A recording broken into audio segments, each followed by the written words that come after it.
Jadi kalau tanya macam mana keadaan dia sekarang? Sekarang dia okey, dia dah boleh keluar awat. Tapi darah beku di kepala masih ada lagi. Cuma yang saya ralat sikit lah.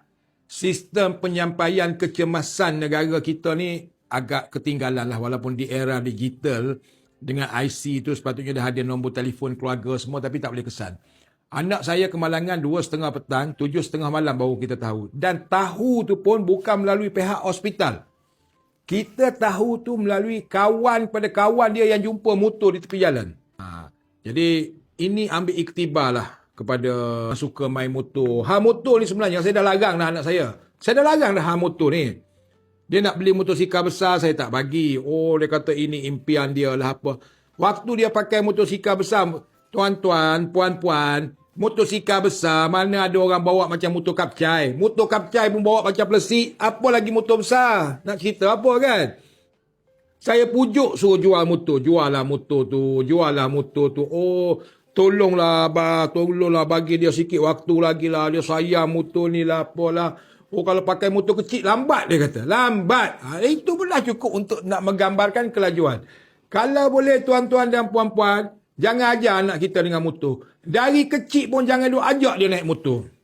Kalau boleh. Kalau kita tak ada kenderaan, tak ada kereta tu nak buat macam mana kan. Itu hidup masing-masing berbeza kan.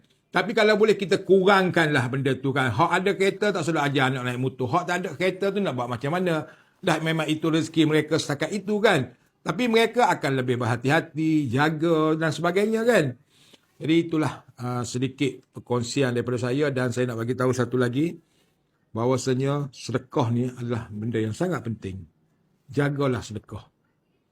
Mungkin sedekah saya RM10 daripada duit anak saya tu menyelamatkan dia. Telah menyedarkan dia.